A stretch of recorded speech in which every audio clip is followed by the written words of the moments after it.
super excited about Alexia. This is like her debut for the liturgy. And I just so appreciate the women that do our liturgy. It's significant in every way. I think sometimes we take that for granted. In the first century, a woman had about as many rights as her daughters. She did not speak in the community during the services. Women were not allowed to. Weren't allowed to read or sing, praise, prophesy, none of that. Jesus changed that, and the Apostle Paul implemented that and brought about those changes. And today we enjoy the gifting of our women in so many different ways, in all the different ways that they serve us. And one of those is the Torah blessing.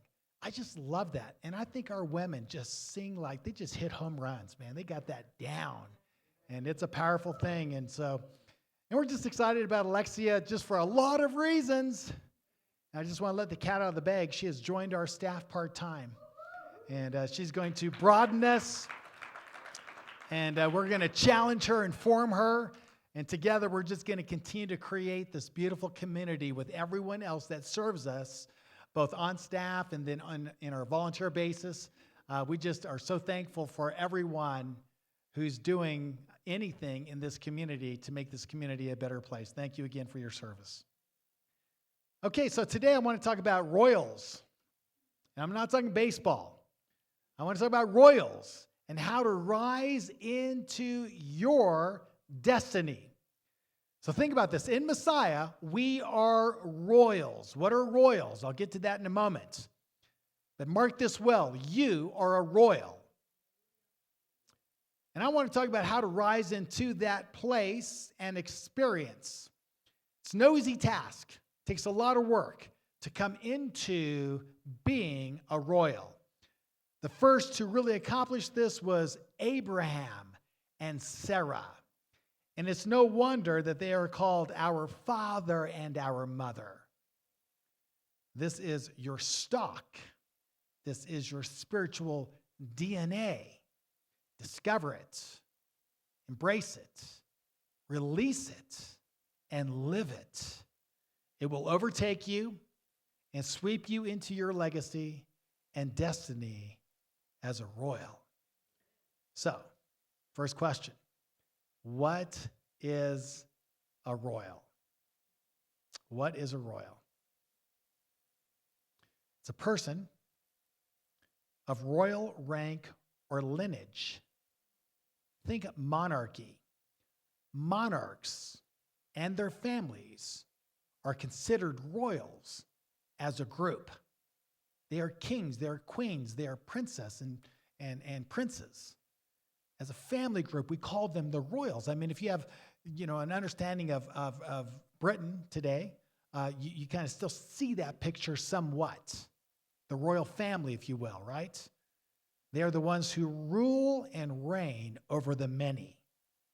They have authority, they have power, they have wealth, land or territory, subjects, and a law to govern their kingdom with.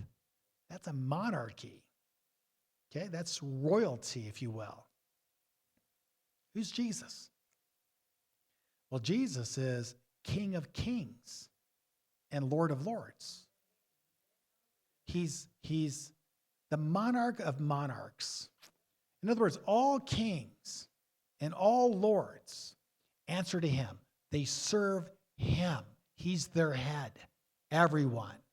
You can change that to presidents or whatever. Any delegated authority that governs people, they all answer to Jesus. He is King of Kings and Lord of Lords.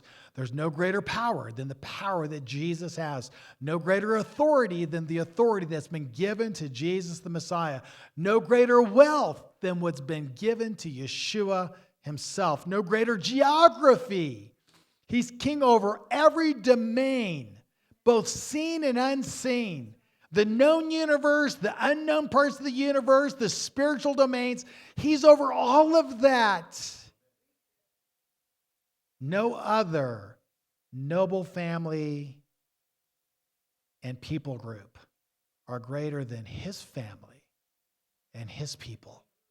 They are the royals of royals, if you will. No other law is majestic and glorious than the Torah. It is the highest law. It is the very essence of the will of God for his people. This is how he rules and reigns over his kingdoms, according to his law. It's glorious and majestic in every sense. Now here's the sizzle. In Messiah, you are part of his royal family. Think about that for a moment. Let that sink in. In Messiah, you're part of his royal family. You're part of the family of Messiah. He's the King of Kings that makes you a royal. I've always wanted to be royalty. When I was growing up, in him we have become part of that royal family. We now have rank. We are royalty. We have a royal lineage. Let me read 1 Peter chapter 2, 9 through 10. Listen closely. Speaking to those who are in Messiah. You are a chosen race, a royal priesthood. Not just a priesthood, but a kingly priesthood. Not just a spiritual priesthood, but a priesthood that actually has the power and authority to rule and reign, to implement the priesthood. We are part of this chosen race, a royal priesthood, a holy nation, a people for God's own possession, so that we might proclaim the excellencies of him who has called us out of darkness and into his marvelous light. That's who we are. Revelation. These are the 24 elders. Let me give you the context of the passage I want to read to you. This is a heavenly setting. Jesus is on the throne. He's risen and ascended, has been seated on the throne. He has been given the authority, the power, the glory to rule and reign over everything seen and unseen. And they are worshiping him in heaven. The 24 elders that sit around the throne. Then outside of that, there's other places for other people to sit. And then there's outer rings outside of that. And then there's the nosebleed seats. They're way out there, This is the place in heaven in which worship is taking place. This is the highest group of beings.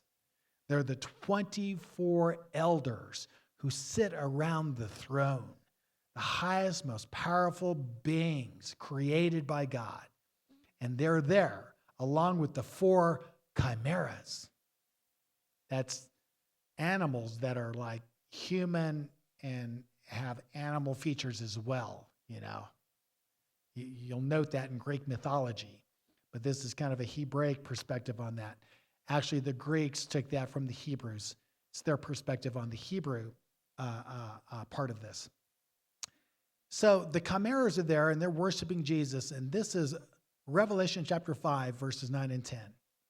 And they, the 24 elders, in the chimeras, they sang a new song to Jesus, who's on the throne. It says, "Worthy are you to take the book and break its seals, for you were slain and purchased for God with your blood men from every tribe and tongue and people and nation.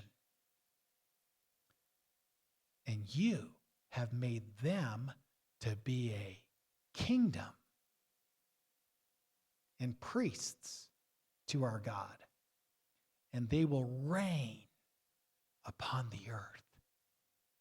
You and me were royals, purchased by God through the blood of Messiah, and he's making us into a kingdom, granting us the power and the authority and the glory of ruling and reigning with him over all creation. People, we truly are,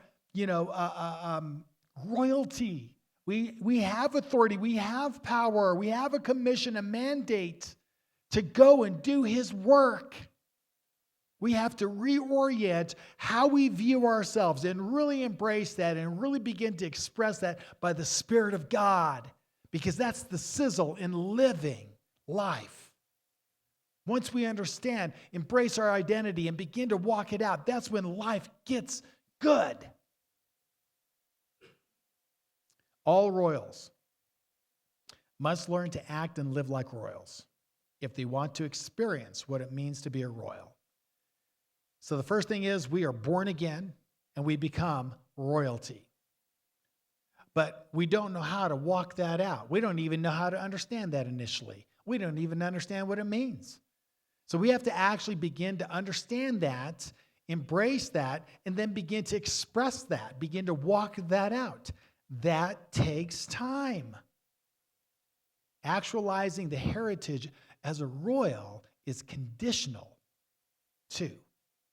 It's just not automatic. It's conditional. So the writer of Ecclesiastes sums up his whole book at the end by saying, here's what's important. 2 things. Love God and keep his commandments. You do those 2 things and you'll grow into who you are. Love God, keep his commandments. That's how we become royals. That's how we begin to experience what it means to be a royal. It's in serving and loving God and connecting with him, and then through him and the power of the Spirit begin to walk in his ways. We no longer walk like the way the world walks. We're not of the world. We're of the kingdom of heaven. We're royalty. We live differently. We don't live like common people. We're royalty. Man, I shouldn't even say this because, we live stream. Just know that this goes out everywhere, so I have to be more careful because it goes out everywhere, right? So I don't want to say go see this television series. I just want to say that I've seen it and I really liked it. And I think it's called The Queen. And I think, is it HBO or Netflix? Thank you. Camera 2, pan to the left. If we go down together. Okay. But anyway, it's the story of the Queen of England and how she came into that place and what she had to learn coming into that place and how it radically changed her life. Not only do royals have to live by a whole different way of living and etiquette and what's proper and what's not, but the Queen even that much more. And I want to say we are no less than her. We are the sons and daughters of the living God, the King of Kings and Lord of Lords. And he's saying, I want you to live like a royal. I want you to live like me. I'm a king. I want you to live differently because you are different. I've caused you to be born again. And now you are no longer common, but holy. If we love this world and live according to its ways, we will never experience who we are. It won't change the fact that we're a royal, but what will change is our experience of that. In other words, we won't experience what it's like to be a royal if we live according to this world.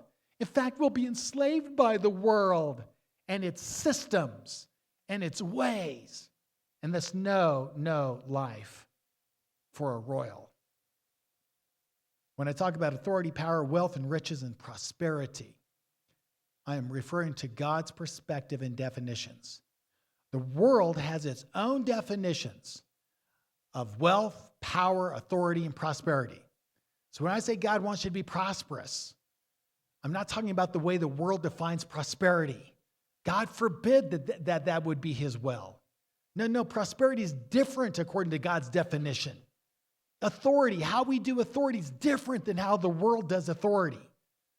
So we have to reorient ourselves to what God says about authority, power, wealth, and riches, and prosperity, and then line up with that. The world, it has not only its own definitions, it has its own strategies of how to get authority, how to get power, wealth, and riches, how to get prosperity, and how to build it. The world has got all kinds of systems in place of how to accomplish that. And they always come with danger, abuse, and misery. Think of the world's wealthy people, and you'll see a fair share of all kinds of addictions. Addictions to alcohol, drug addictions, addictions to sex, idolatry, greed, envy, jealousy, idolatry. Think about it. All the fighting that goes on, even though there's more money than you can even spend. all the turmoil, even murder, alienation, isolation, mental illness, even suicides among those who are filthy rich. Now, in regard to these, God's ways of obtaining them are different, radically different. His wealth, his riches are minus all the curses that I've just mentioned. However, being a godly royal does not exclude one from trials, tribulations, and persecutions. So I'm not going to paint for you, God wants you to be happy and there's never any hardship. No, absolutely not. Plenty of trials, plenty of tribulations. He uses those to shape us into royals. Yeah, so they will come and go as well. And persecution for sure. But pursuing God's way of obtaining these things will include great rewards from him. Purpose, meaning, peace, and joy. In short, happiness. Happiness. So let's look at a few examples of this. In fact, I want to start with Abram. He's our parashah for this week. It's a great story. One of the greatest stories written is the stories of Abraham and Sarah and their kids. It's just like drama, drama, drama. I just love it. It's like our lives, you know? So let's look at our mom and dad, our spiritual parents, and see how they became royals. They are the pattern. They're the models for us, the role models for us in Messiah. So the Bible says Abram was very rich in livestock, in silver, and in gold. Abraham was not just rich. He was uber rich, if you will, okay? He was very, very wealthy. He had lots of livestock, and he also had silver and gold. The question is how did he get that? How did he become so very rich? How many people want to know? We are so humble. How many people want to be rich? Well, I'll close my eyes. I want to be rich. I want to be like my father and mother. I want to be the head and not the tail. I want to rule and reign and not be enslaved. You know, I think these are things that we all, have beating in our hearts. It's who we are. It's what God's destined every human being to be. But we as human beings have to come on his terms, in his ways, to experience that. Genesis 12:1. We'll go down through 1 through 3. It says, "Now the Lord said to Abram, go from your country and your kindred and your father's house to the land that I will show you. And I will make you a great nation. I will bless you and make your name great so that you will be a blessing. I will bless those who bless you, and him who dishonors you I will curse. And in you all the families of the earth shall be blessed." Now, we're going to unpack that in just a few minutes, but I just want to say from the outset, from the get-go, that one of the purposes in becoming rich, one of God's purposes to enrich your life is so that you can enrich other people's lives. The world says, no, I'm going to get as much as I can. And even though I could never spend it, it's too much, I could never spend, I'm still not going to give anything to anybody, right? God says, no. I want to make you rich so that you can help and alleviate the needs of those less fortunate around you. That's one of the reasons God makes people rich. We'll get to that later. But I want to begin on slide 44, if you will, Genesis 12, verse 1, the first part of it. It states, "Now the Lord said to Abraham." That word, N-O-W, is very important. When it says now, you want to stop and say, what's that? That's a time indicator. Now as opposed to what? Now as opposed to what's already transpired that was significant. Something happened that was very significant before this. And now that that's happened, some time has passed and God says, I'm going to do something significant again. That's why it says now. It's cluing us in that there's something that came before this. This is the second now in the larger context of the story of Abraham. The first now occurs in the previous chapter. Genesis chapter 11, verses 1 through 9. Mankind is up to no good again. They just rebel over and over and over, and they're ready to corporately fall away from God another time. They're going to build a big tower, and they're going to say, "No, God, we're going to stay here instead of doing what you've called us to do, and that is to go and fill the earth and multiply and take Eden to around the globe, right? To beautify the world. No, we're not going to do that. We're going to stay here, build a big city and a big tower, and we're going to actually come into the domain of heaven with our wisdom and expertise." It's a problem. So in Genesis chapter 11, verse 9, or verse 1, it says, "Now," which tells you that something else took place before that, but I can't keep going back, but the story has traction. It says, "Now the Lord said to Abram," it says, "Now the whole earth used the same language and the same words, and it came about, as they journeyed east, they found a plain in the land of Shinar and settled there. They said to one another, 'Come, let us make bricks and burn them thoroughly.' And they used bricks for some stone, and they used tar for mortar. And they said, 'Come, let's build for us a city, a tower whose top will reach into heaven. And let's make for ourselves a name. Otherwise, we'll be scattered abroad over the face of the whole earth.' The Lord came down to see the city and the tower which the sons of men had built. The Lord said, 'Behold, they are one people, and they all have the same language.' And this is what they began to do. And now nothing which they purpose to do will be impossible for them to do. Come, let us go down and there confuse their language, so that they will not understand one another's speech." So the Lord scattered them abroad from there over the face of the whole earth, and they stopped building the city. Therefore, its name was called Babel, because there the Lord confused the language of the whole earth, and from there the Lord scattered them abroad over the face of the whole earth. So let's sum this up, tie it together. The call of Abraham is the very next event that God initiates after this event. The very event where he divorces himself from the people, and then he scatters them throughout the world. In that great event of him divorcing himself, we go to verse 1 of chapter 12. Now the Lord said to Abraham, this is a new event that's taking place. God's about to raise up a new nation for himself. God says, I'm done with the nations.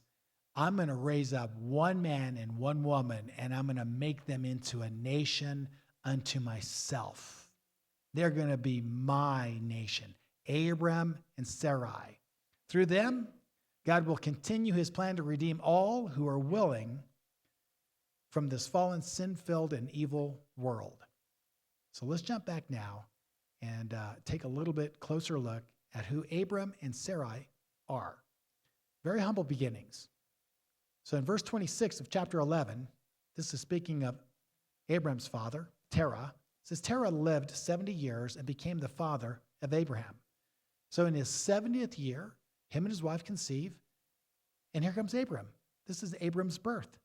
Nahor and Haran, 2 brothers, total of 3. Now these are the records of the generations of Terah. Terah became the father of Abram, Nahor, and Haran became the father of Lot. Haran died in the presence of his father Terah in the land of his birth, in Ur of Chaldeans. Abram and Nahor took wives for themselves.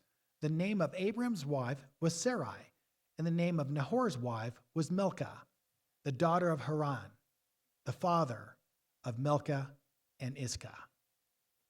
Verse 30, very important verse. Sarai was barren. She had no child. What does that mean? See, Abram marries. Then it says she was barren and she had no child. Do you think that statement is made in reference to maybe their first year in marriage? Absolutely not. The concept of a barren woman is a woman who in her childbearing years never had a child. That's what you call or refer to as a barren woman. This is trying to clue us in that Abraham marries this woman, and yet they never produce a child. It's later on in their marriage that this statement has any traction. It's later that they recognize, we're barren. We just didn't have kids. This is important for us to understand in the story of Abraham and Sarah. Verse 31, Terah took Abraham his son and Lot, the son of Haran, his grandson, and Sarai, his daughter-in-law, his son, Abraham's wife, and they went out together from Ur of the Chaldeans in order to enter the land of Canaan. And they went as far as Haran and settled there. The days of Terah were 205 years, and Terah died in Haran. So they moved from the cradle of creation, from the cradle of humanity, and they moved kind of northeast, quite a ways away from Ur of Chaldee, from Babylon. And they end up in Haran, kind of halfway to what's going to become the promised land. And it's there that Terah dies. Abraham's father now is dead. Abraham, in a sense, becomes a patriarch, if you will, especially in light of God's call. And this is our context for Genesis 12, verses 1 through 3. Now, after the event of the scattering, when God divorced himself from the people, God says, I'm going to now start over again. I'm going to reboot the plan of redemption through two, Abraham and Sarah. And note well that God calls him after his father dies. It's on the heels of Terah's death that Abraham gets this call. Go from your country, from your kindred, from your father's house to the land I will show you. I will make you a great nation. I will bless you and make your name great so that you will be a blessing. I will bless those who bless you, and him who dishonors you I will curse. And in you all the families of the earth shall be blessed. Let me pull out a few principles of what's going to turn Abraham from a nomad into a royal. Number one, you must have a personal relationship with God. Note well, Abraham has a personal relationship with God. God speaks to Abraham, Abraham listens, then responds and walks it out. This is characteristic of a personal relationship with the living God. The very first thing we got to learn to do if we want to be a royal is make sure that we are cultivating a personal relationship with our Father in heaven. He is King of kings and Lord of lords. You must love and obey God if you want to live the thrill of being a royal. You should have put it this way, Matthew 6:33. In prioritizing everything in relationship to living according to kingdom principles, this is what he says.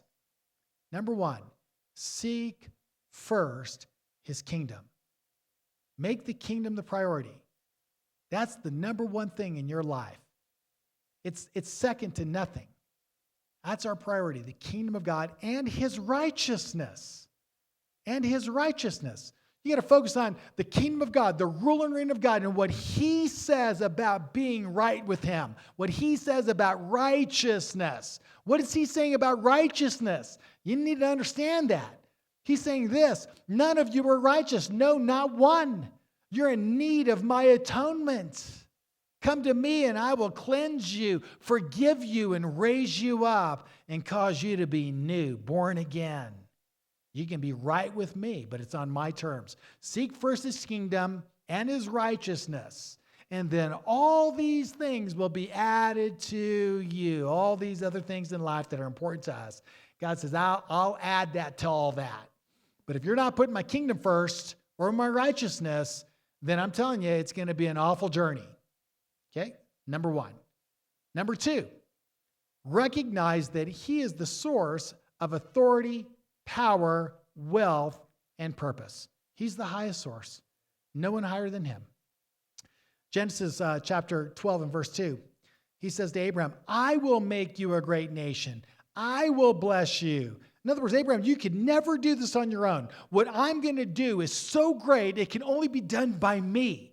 You could never accomplish this on your own. There's things that you and I can never accomplish. Even if we have all the education and the money and all the resources, it doesn't matter. We have limitations. God says, I want to do something so great that only I can do it. I'm going to make you a great nation. I'm going to bless you. I'm going to make your name great so that you will be a blessing. Romans 8:28. Oh, I love this verse. We know that God causes all things to work together for good to those who love God, to those who are called according to his purpose. Do you catch that? When we line up with God, when we embrace him, when we put our trust in him, his kingdom, when we become right with him, God says, I'm going to cause things to work out for your benefit. All the evil, all the trouble, all the trials, I'm going to make that all work together to bring great reward to you. And I love that. That's a great plan of how to become a royal, right? Get God on your side, you know what's going to happen. All right, principle number three. Believe that his desire and will is to bless his people. It's God's will to bless you. You want some synonyms for that? It's God's will to reward you. It's God's will to give you power. It's God's will to give you authority. It's God's will to give you prosperity. This is the will of God for you. What do you think? He wants you sick? What do you think? He wants you impoverished? Of course not. That's not his will for you. His will for you is to bless you, enrich you, and make sure that you experience all of his love and all the ways that comes. Genesis 12:3, I will bless those who bless you, and him who dishonors you I will curse, and in you all the families of the earth shall be blessed. God says, my will is not just to bless you and Sarah, but through you I want to bless your descendants. And through them, I want to bless all the other nations that I divorced myself from, because I'm going to bring them back. Those nations I scattered, I'm going to gather. I want to bless everyone. I want every person who has ever lived in every place to be blessed by me. But it's conditional. People have to accept that and bow to the King. If they don't, they'll never experience it. Hebrews 11:6. And without faith, it's impossible to please him. For he who comes to God must believe that he is, and that he is a rewarder of those who seek him.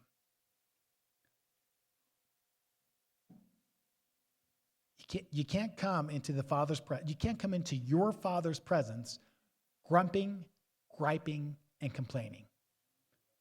A good father will never respond to that. We don't do that with our kids. I've told you this before. I'll tell you the new ones that are here. I used to get spanked for having a bad attitude. I didn't have to do anything.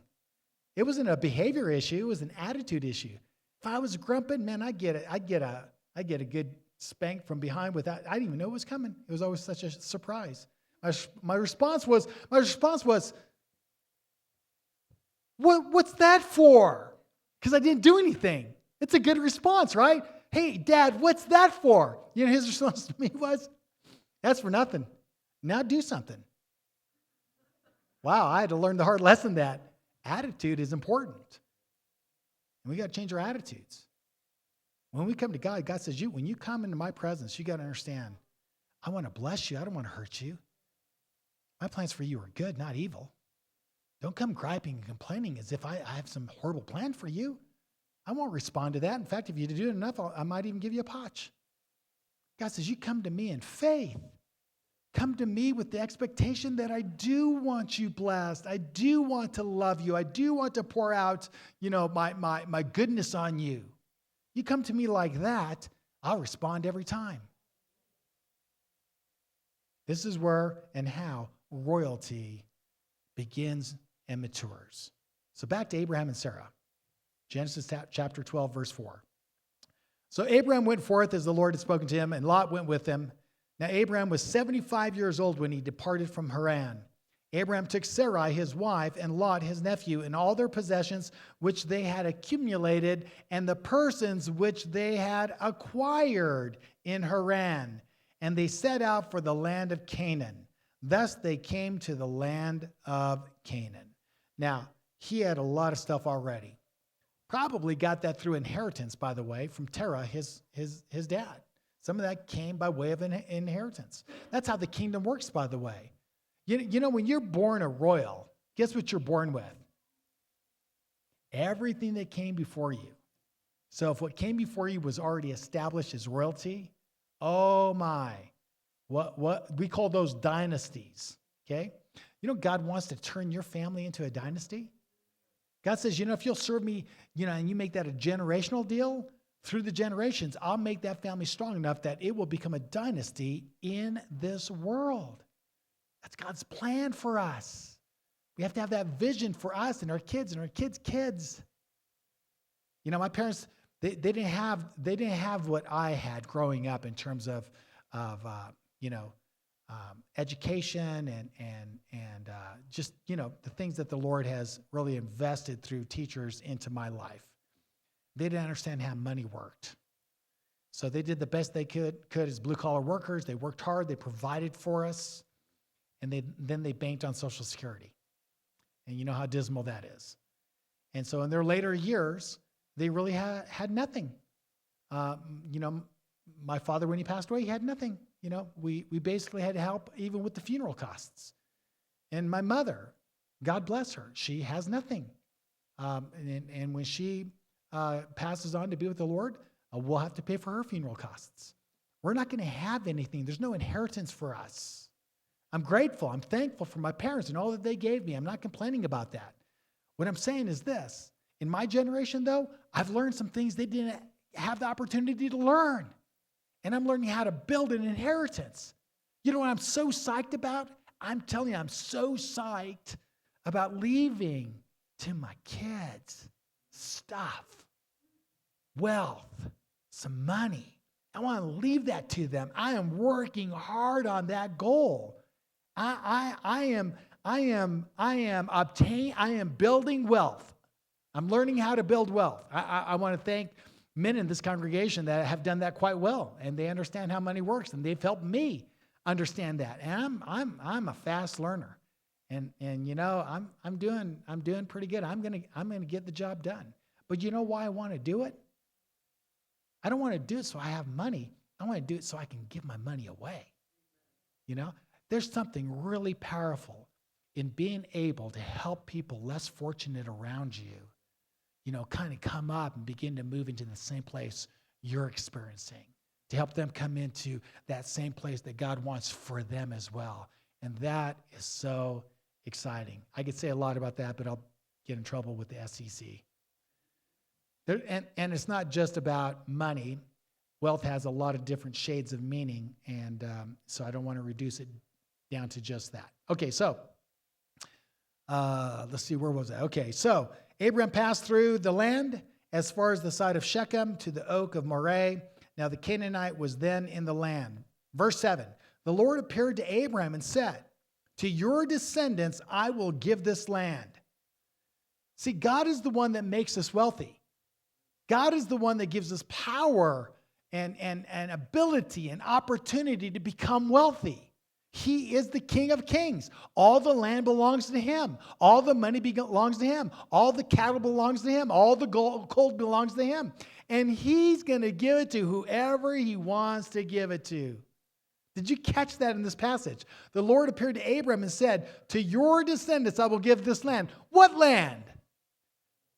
The land that a whole bunch of people were already living on.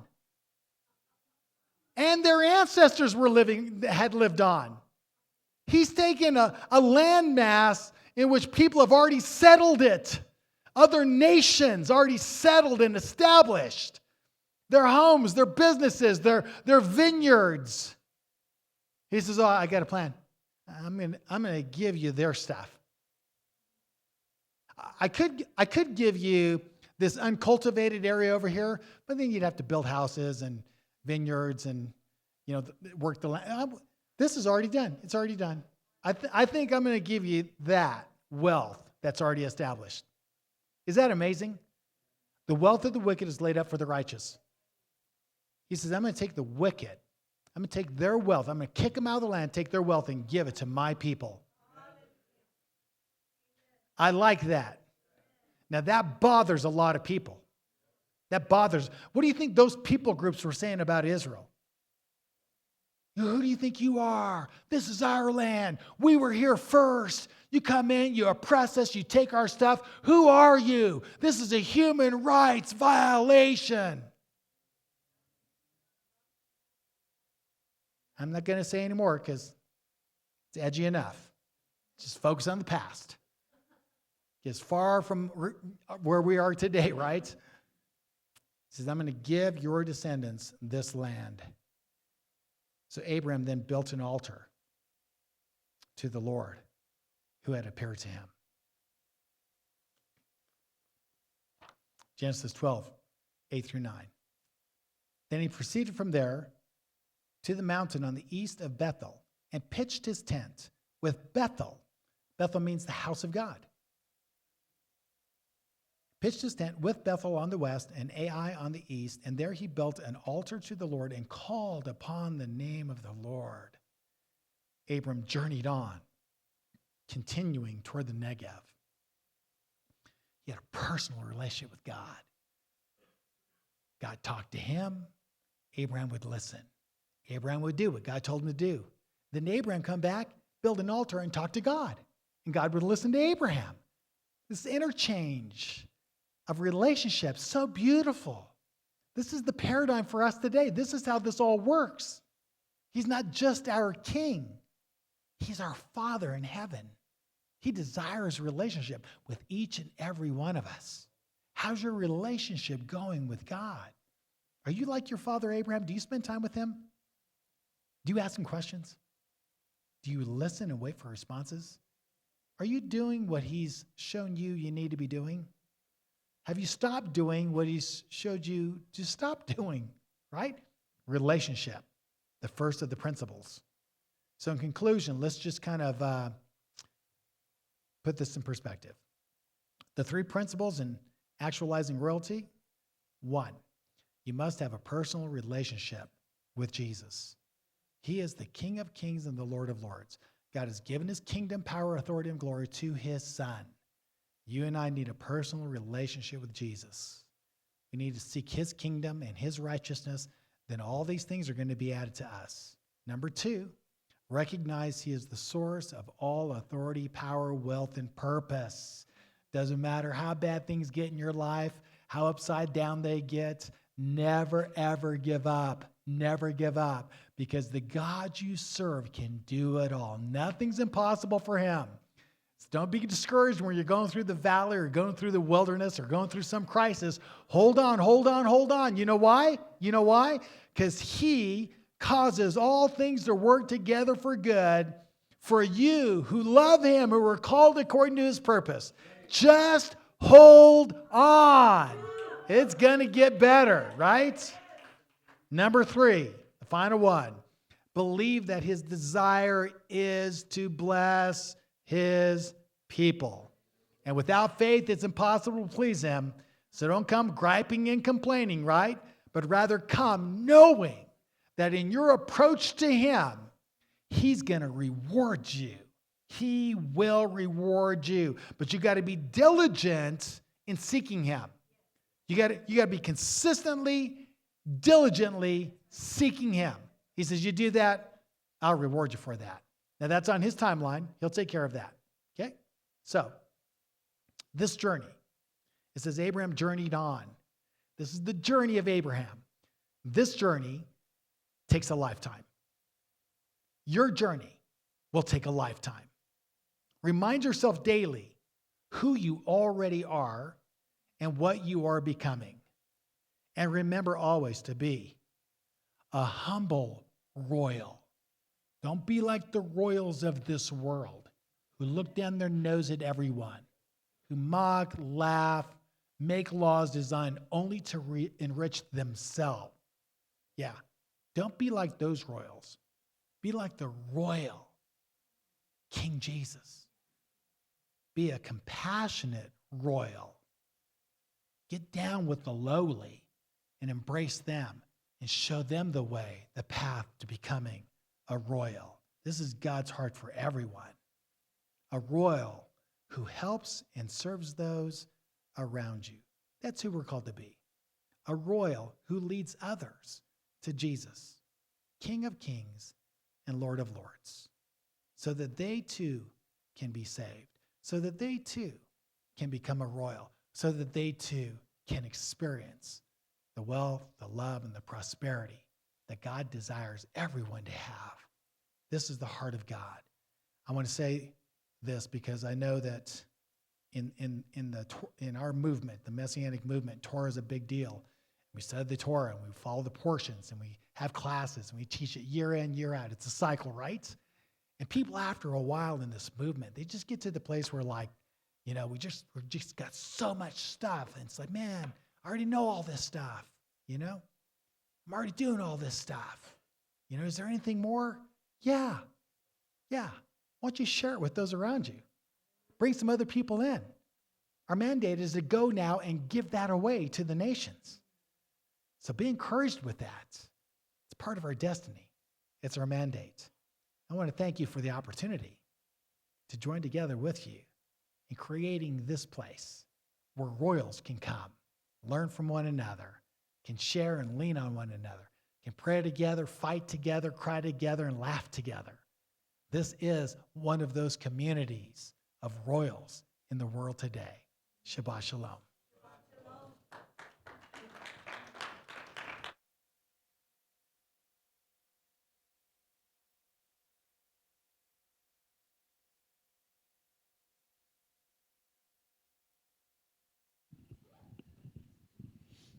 Yahweh spoke to Moses, saying, Speak to Aaron and his sons, saying, This is the way you shall bless the children of Israel.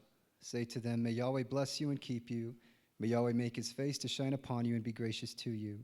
May Yahweh lift up his countenance upon you and give you peace. And we add in the name of Yeshua, our Messiah, the Prince of Peace. So they shall put my name on the children of Israel, and I will bless them. Receive now the name of Yahweh. Yivurichecha Yahweh ve'ishmarecha Yaher Yahweh panav elecha ve'ichunecha Yisa Yahweh panav elecha vayasem lecha Shalom. B'Shem Yeshua HaMashiach, Sarha Shalom, Shabbat Shalom.